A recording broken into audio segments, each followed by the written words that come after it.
So hi and welcome back to Roy's Desk. In today's video, we will see how to make one linear power supply from scratch with this circuit in here. So we will learn about this circuit, we will see how it works, we will test it, we'll make the cabinet. It's going to be a long video, so grab your popcorn or whatever snacks you like, and without wasting any further more time, let us get started. So before working in any project, there must be two questions. First one is, why do we need it? And the second one is, why can't we buy it? Now I'll answer the second question first. So if you check out this product in here, now this is a linear power supply, and the best part about it is that it is a dual power supply, which means you can put it in series or parallel mode, and you will have master slave operations and all that. And this is what I wanted, but the cost is really high and I cannot spend that much money in this. So what I thought about it is that why can't we just design something by ourselves? Obviously it won't have master slave operations and you cannot put this in series or parallel. It will have just the dual wheel power supply with constant voltage, constant current mode. But that is sufficient for our use case in here, where we just want to test the audio circuits or maybe some other things, but we are saving a lot of cost in here. So that's why I moved ahead with the DIY process rather than buying it. And now comes the first question, that why do we need it? So if you see at the upcoming projects that I'm having in mind, so first one is 3-way tone control, second one is very low distortion, close to 2 ppm sine wave oscillator, and the third one is a discrete class AB amplifier. So all of this needs to be tested under constant voltage and constant current mode, and that is why we need something like this. So for constant voltage it's pretty easy to do, but constant current is where we need a circuitry which is different from our regular circuits, regular voltage regulated circuits. So before starting the project, I researched a lot that where we can find a circuit like this, or we just have to design something by ourselves. And luckily, I could find this document from On Semiconductors where they have shown the use of LM317 in a constant voltage and constant current power supply application. But that's not the end of the story, because if you see this video in here, this guy have just done the same circuit that is there in the On Semiconductor data sheet, and he have made some minor changes which are very much important. So all the hard work from my side is just not needed, because everything is already there in the YouTube and the On Semiconductor data sheet. So this is my circuit, and there are some insignificant changes compared to the circuit that I just showed you from the YouTube video. But in order to understand this circuit, we need to first understand how one LM317 IC actually works. I mean, it's a pretty common IC and most of us will be aware of that, but just to revise it, to understand the working of this circuit properly, we need to focus on how LM317 actually works. So moving on to the whiteboard, this is our LM317 IC, and the main mission of LM317 is to maintain the voltage between the V out pin and the adjust pin 1.25 volts. So no matter about the fluctuations in the input side, no matter if we change the load in the output side, the LM317 is always going to try to make the voltage between the V out pin and the V adjust pin 1.25 volts. Obviously in the ideal conditions. And this is the only thing that we have to remember in order to understand that circuit. Now moving on to a simple circuit of where LM317 works like a voltage regulator. We take out from here. We have one resistor and another one in here. Say this is R1, this is R2. And we need to calculate the values of R1 and R2 so that the voltage at this point is always 1.25 volts. And the calculation is pretty simple. We go ahead with the formula of V out equals Vref into 1 plus R2 by R1. So just for example, I'm taking R4 as 240 and R2 as 1K. What will be our V out?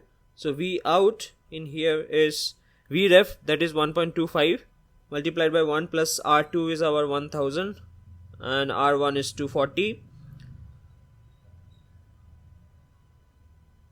I guess this comes out to be 5.166, and that gives us 6.458 volts. Now suppose we want a variable supply now, variable regulated voltage supply. So what we do is we just make this one a potentiometer. In that way, if we tune this, we can get different voltages in the output, provided that the voltage at the adjustment always remains 1.25 volts. But then your question will be, why my circuit is that much complicated? Why do I have so many diodes and so many resistors and stuff? Why am I using the negative voltage in here? So the main reason is that in this setup, what is the maximum voltage that we can get? We can get V out should be less than or equals to 6.458 that we just calculated. And what is the minimum voltage that we can get? The minimum voltage is 1.25 volts. That's the minimum that we can get, because obviously we need this 1.25 volt always in the adjust pin. But what we want is V out to be greater than or equals to 0 volts, right? So this 0 volts, how can we get this? This is the biggest question when we are designing any PSU or power supply unit. So our goal is that we want 0 volts in here. For this to be 0 volts, and we, as I said, we always need 1.25 volts at this point. If this adjust pin is connected to ground, if it's reference to ground, then it will see 0 volts at this stage. But instead of ground, if we just remove this and if we connect this to a supply which is minus 1.25 volts, now with respect to this V out, the adjust pin is 1.25 volts, because now the difference is 0 minus of minus 1.25 volts, which gives us 1.25 volts, and it can peacefully operate at 0 volts because we are deceiving this LM317 such that it takes the adjust pin to 1.25 volts when the output is 0 volts, because we are providing this negative voltage to the adjust pin. So if you see this is the circuit that I'm using for the voltage control. So one thing I did not tell you before is that the second IC, the U2 IC LM317 is for the voltage regulation, and the U1 LM317 is for the current regulation. We will understand the current regulation later. We will first understand the voltage regulation. So this is our circuit in here. It will look a bit complicated at this stage, but let me explain you. It's very simple to understand this. Now this resistor, if I just simplify it, this is our 10k resistor in here, and this is our 20k resistor. This is our pot basically, and this is here to use the full range of this potentiometer. If we just put this two in parallel, we'll get something like 6.7k. So that is the equivalent resistance in here. And if we just forget about this is our classic voltage regulation circuit. And if you remember the previous point that I made, we need a negative voltage at this point, and this is what it is doing. So the current from this path will flow through here, say I, and obviously this is at higher potential than this because this is ground and this is minus 5. So the current will flow from here to here. This resistor is there just to provide a constant current. So when we forward bias one diode, we'll have something close to plus and minus 0.7 volts. It depends, 0.6 to 0.7 volts. We want something close to 0.6 volts actually. So 0.7 volts, again another diode of 0.7 volts. So together at this point what we have is minus 1.4 volts. Current will flow from here to here, from the ground point to the negative voltage, and it will get limited through this resistor in here. You can put a different value and try around, but this is what is going to happen. And because it's forward biased, both of these diodes, we are going to get negative 1.4 volts at this point. So if we now just draw the equivalent circuit in here, our simplified circuit looks like this, which is a very simple interpretation of a simple voltage regulator circuit with LM317, just that instead of ground we are providing minus 1.4 volts, so that minimum voltage that we can get through LM317 is 0 volts. So V out is equals to V ref multiplied by 1 plus 6.7 or 6700 K and 270 minus 1.4 volts. This is one factor that we need to put. I think the value will be coming close to 30 volts or something. That's the maximum set voltage in here. minimum we can definitely reach to 0 volts because of this negative voltage. Now I believe the calculations are pretty clear to you, because it's nothing, it just looks like it's complicated, but if you just simplify the equation, it's very simple. So now let's move to the constant current part. Again, the logic is very similar. We just put one sense resistor in here, say R sense, and we directly connect it like this, and we get I out. So suppose I am putting a 1.25 ohm resistor in here. So how much current can flow through this? I mean, like, where will it limit the current? Obviously the answer is I is equals to 1 amps, because if 1 amp current flows through this, there will be a drop of 1.25 volts through this, and the adjust pin will see, hey, it's 1.25 volts now, I can limit it, so it's 1 amp limiting circuit. In this way we can limit the current. Problem is that if we make it a variable resistor, it definitely will be a variable current limiting circuit, but then you cannot have a potentiometer in the path of a current flowing circuit, high current flowing circuit. So instead what we do in here is, so this is our current limiting circuit. Let me explain it to you. It is very simple to explain again. The main motto of the circuit is to provide a constant voltage of 1.25 volts across this potentiometer, such that we can vary the voltage from 0 to 1.25 volts. Now this LM334 is a constant current regulator in here. This is just acting like a current sink at this point. With this resistor we can set a constant current.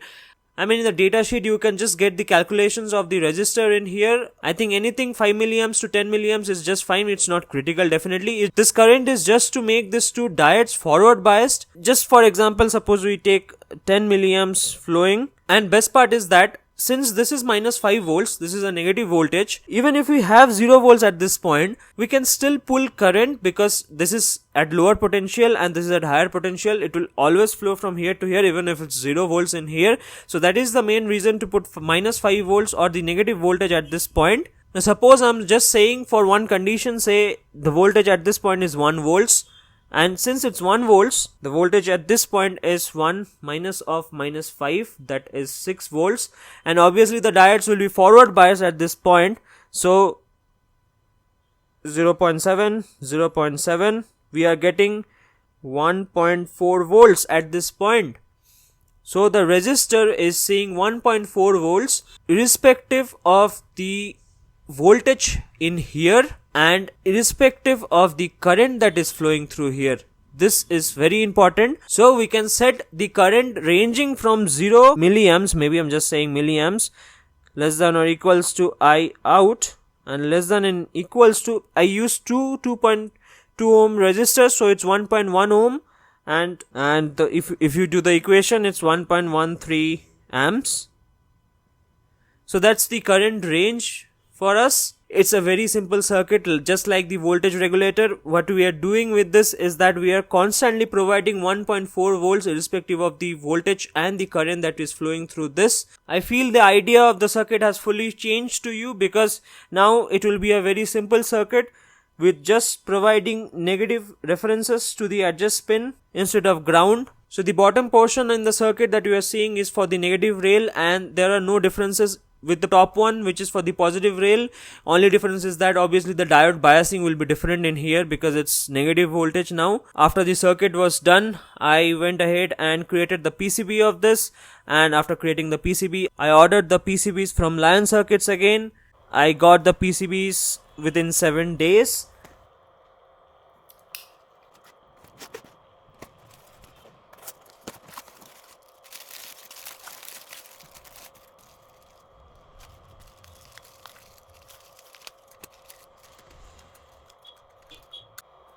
And the PCB quality looks really great. So then I went ahead and soldered all the components to it. I did not record the process because it was taking some time, and at first I was only having one of the 2.2 ohm resistor in here, but then later I found out that I can actually raise the current, and I have soldered another one at the back, so two in parallel, 1.1 ohms.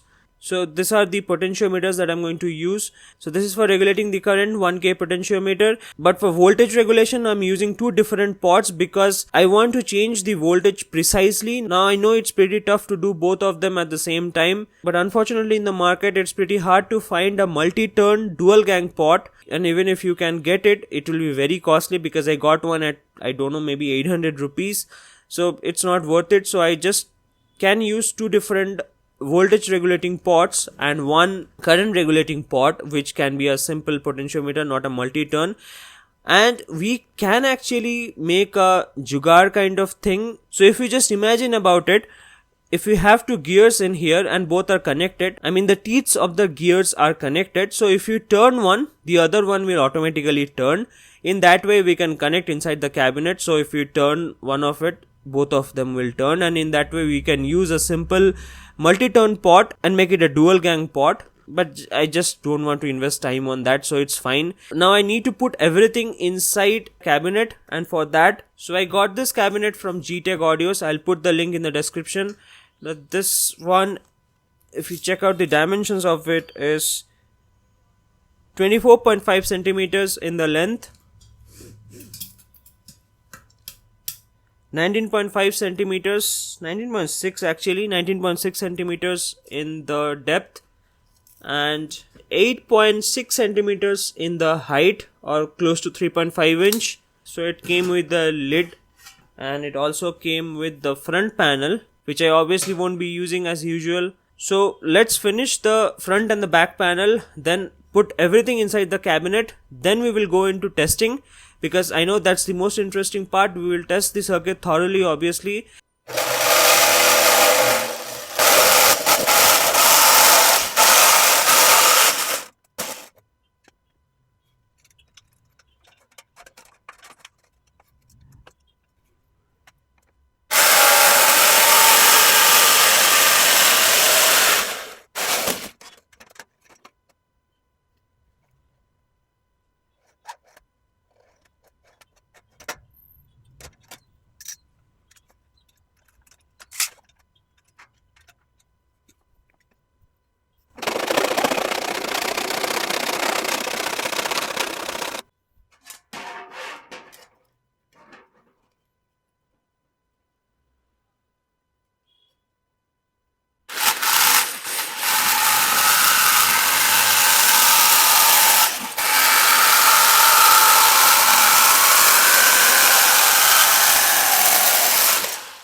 So I made all the markings for the slots that are required.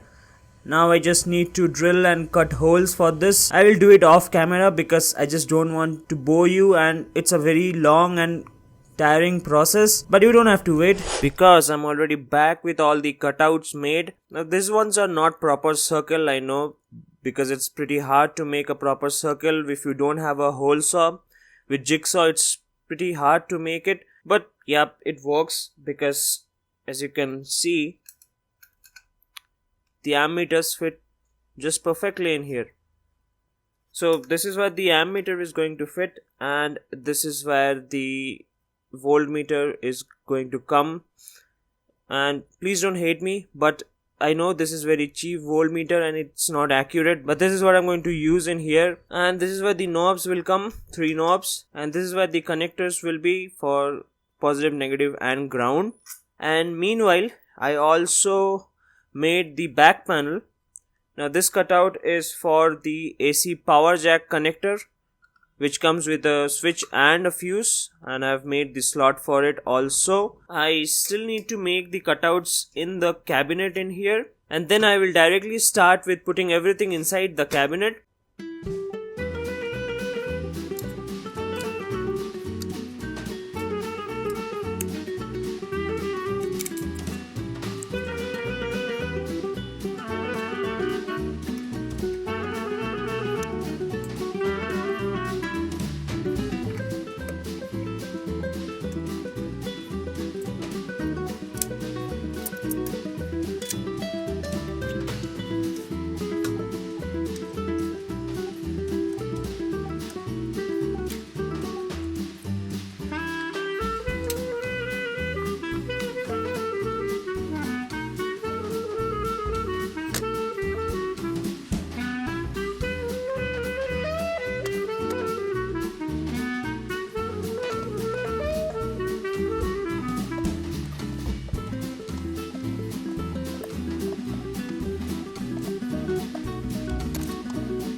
So I made all the connections off camera. Let me quickly explain you all the connections now. The power comes through this AC jack. The earth connection is connected to the cabinet, so the full cabinet is connected to earth, and the line is going through the fuse. There is a fuse box with this, so it goes through the fuse and then comes to the switch in here. Same for the neutral directly goes to the switch. This is a dual pole switch, so we can switch both the line and neutral at the same time. So the other end of the switch is going to our transformer in here. This is a 18018 2M transformer. So the transformer, obviously center tapped, is connected to the rectifier circuit in here. The rectifier circuit is using one bridge rectifier and two 10,000 microfarad capacitors for each rail. Then the output, which is around plus minus 24.5 volts, is connected to the input of the linear regulator circuit. The output of the linear regulator circuit are these three wires. So the positive is red, the negative is yellow, and the common of the ground is black. It comes in here, it goes to one of the ammeters. I don't know if you can see or not, there is a positive marking in here, so that's for the positive end of the ammeter and that's for the negative end. So the positive voltage comes in here, goes to the positive connection of the ammeter. The negative connection is going to this DPDT switch. I will explain why this DPDT switch is used. And same goes for the negative voltage also. So the negative voltage comes to the negative pin in here because the current flows from the ground towards the negative. So it needs to be in the negative terminal instead like this in the positive. And the positive terminal goes to the DPDT switch again. And the ground directly comes to our terminal block in here. So these are our terminal blocks. Now let me explain you what is the use of this DPDT switch. So this switch is a 3-position switch. So the negative terminal of the ammeter of the positive side is going to one of the end of the DPDT switch, and the other end, as you can see, is connected to the terminal in here. So if you flip one way, the terminal will be having the positive voltage via the current meter in here. Same for the negative also. The negative comes in here in the negative terminal of the ammeter. The positive terminal goes to the DPDT switch. If we flip the DPDT switch one way, the other end will go to directly the terminal in here. So in the middle position, obviously nothing comes out from the terminals, so it's off condition. And in the third position, where the ground or the common is connected to this end, it shorts out the negative terminal with the ground to set the current. Now I'm only shorting out the negative terminal because for setting the current limit we only have one pot, a dual gang pot, so we don't need to set the current or see the current in both the ammeters while setting it. So if we set one of the ammeter current, we know the other ammeter will also show the same current because it's connected in the circuit. And now comes the pot. These two potentiometers, multi-turn potentiometers, are for the voltage control. This, as I said, a dual gang pot for the current control. And these two are the voltmeters, 3-wire voltmeters. Now in 3-wire we know that red and black means the power for the voltmeter and the yellow is a sense wire. So for sensing the voltage for each side, I have taken directly the positive voltage in here and the negative voltage in here from the terminals. And for the powering the voltmeters, we need 4 to 30 volts. Anything is fine. So that we are powering from the rectifier's positive output. So we have positive, common and negative. So I'm just taking the positive and common, that is 24 volts, and then I'll use a 7815 to power both the voltmeters in here. So that's all the connections, but there is something wrong with this. Let us go to the whiteboard to understand what is wrong. So suppose we are having 24.5 volts and ground from our rectifier, then we connect 7815 to this. The ground is ground and the output we get plus and minus 15 volts. So that powers our voltmeter in here. Say voltmeter positive. This is a positive side voltmeter. So the ground is connected to the ground and the sense wire is connected to the terminal. So I'll say sense. Now again the same is happening for the other voltmeter also. Say voltmeter negative. We have our 15 volts in here. We have the ground connection in here.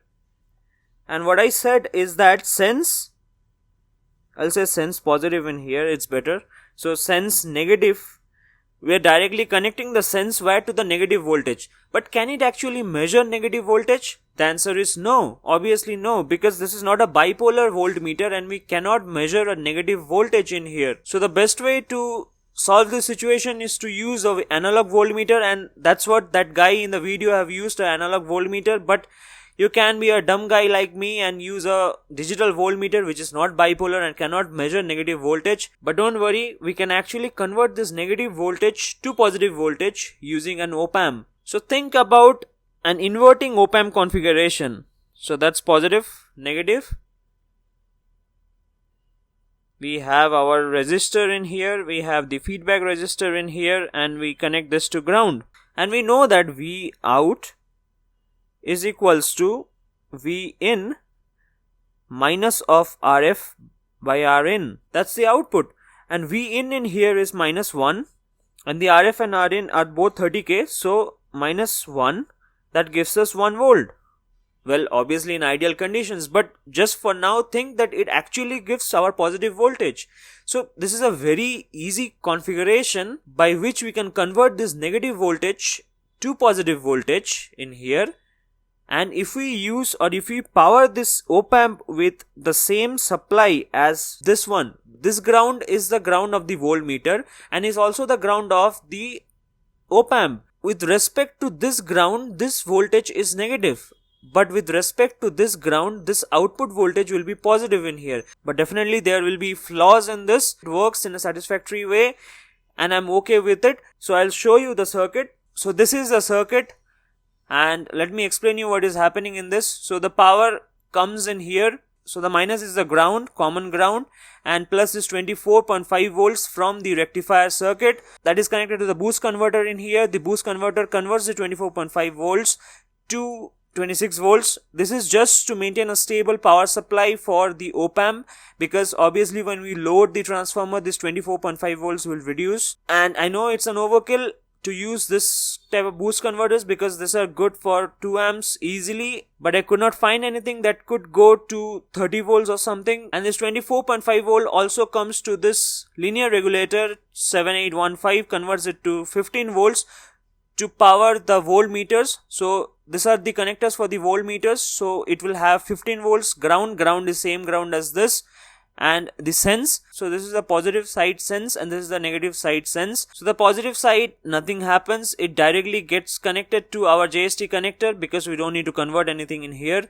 And the negative side, that's the negative side of the sense wire, and it goes to the op-amp. The op-amp output in here, as you can see this trace, this gets connected to the JST connector, which is a converted positive voltage from negative voltage.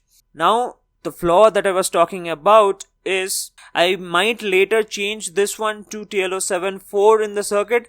That works fine, but with OP07, the minimum voltage from the voltmeter that it can read even when the set voltage from the LM317 is 0 volts is 1.9 volts. I'll show you later. So I'll fit everything in the cabinet and we will start testing. So everything is right in its place now, and this is how it looks from the front, and this is how it looks inside. So let us power it on now.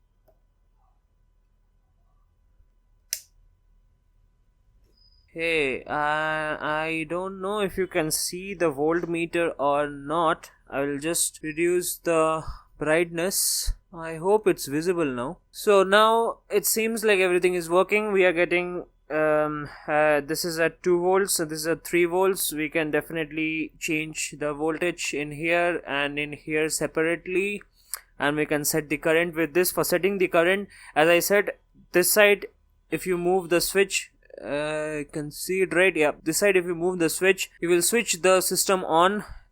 In between it switches off the system. Now as you can see, this goes to 0 volts easily, obviously, but this one, it's stuck at 1.92 volts. This is because of the op-amp. Once I change that op-amp to TL074, everything will be fixed.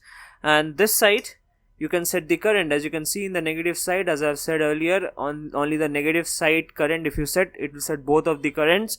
And now if I just move around with the current setting pot, it will set different current values. So in the ammeter, each line is 20 milliamps. So, or each division is 20 milliamps. So 20, 40, 60, 80, 100, and then again 200, 400, 600, 800 and 1 amp. And you can set the current like this. So suppose I'm setting it to say 100 milliamps. Yep. And now just increase the voltage to say anything like 5 volts, close to 5 volts. And if I connect it to the negative side resistor in here like this, it's current limited and it goes to 100 milliamps as we have said. And also if you connect it to the positive side, it goes close to 100 milliamps. It's 70 milliamps actually. Obviously there will be differences because of the tolerances of all the components that are used, and it will be different at different current ranges. Now you can see that the negative side voltmeter is also working, but how much off it is from the actual value? Let's check that. I don't know if you can see in here or not. This is 2.74 volts and I connect it between the negative and the common terminal and it is giving minus 1.9, and the drift in the value varies with different range of voltages. Now if I just increase it to say a higher voltage, let's say 10 volts, if I try to set it to 10 volts, as you can see, a little bit more, yeah, exactly 10 in here, but it's 9.625, 623 in here. Again, if I take it to 15 volts, okay, it's 14.854. So this much drift is fine, but at lower voltages the drift is more.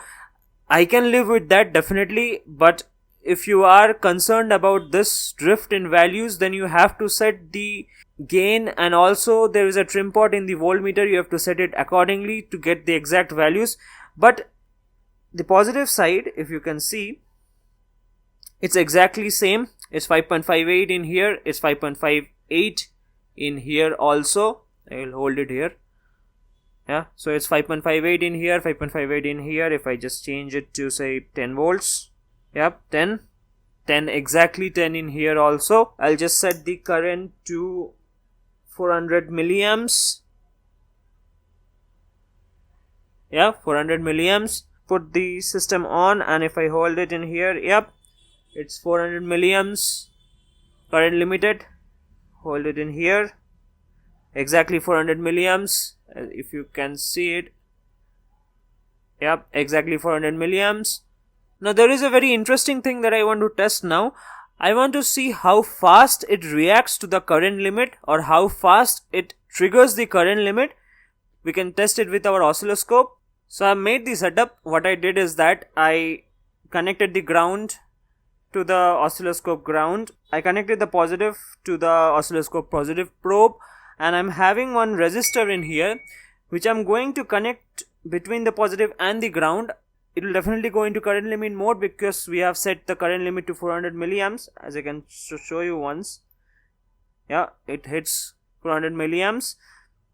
Now what we really want to do is we want to capture the transition time from the, suppose it's at 10 volts, and then once its current limits, it hits 6 volts. So you have to see from 10 to 6 volts how much time it takes, and with single trigger mode we can do that. Yep, that's our falling edge. So now we will put some cursors and we will try to measure the transition time.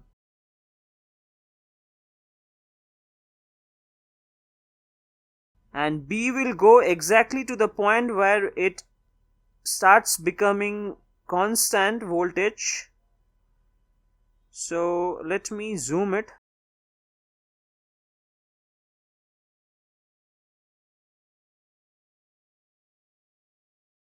So the transition time looks like to be 400 microseconds. Now this is a good value, definitely 400 microseconds. Bit slow, but still it will work for us. Now we will try this with a different resistor value. Well, it looks a bit weird, I know, but it might be because of the connections and stuff, but we can measure it anyways. So I'll hold the A to here and B to... Whoa, it happened very fast, 35.2 microseconds. Let me do it again maybe. Okay, that looks better. But I believe the pattern is still same. It goes to undershoot and then it overshoots and then it tries to make it constant. Let us measure the time. 46 microseconds. Okay, it is doing it fast. So the conclusion is that this works. This is a good linear power supply to test our amplifiers and preamplifiers and also discrete amps, because while designing a discrete amp we will definitely need current control or current limit in our circuit in case something goes wrong. So in that case this will be very beneficial for us. Now only thing remaining is putting the lid on. So this is how it looks with the lid on. That's the back and that's the front. So I believe it's time to end the project. I know it was a long video, and if you have watched till this time, thumbs up for you too. I will say it's time to wrap up. Thank you for watching my video. Thank you for watching with all the patience. Please like, share and subscribe to my channel. There are more exciting stuffs that are coming up in the new videos. Please press the bell icon also. You will get notified whenever I upload a new video. We will meet again. Till then, bye bye.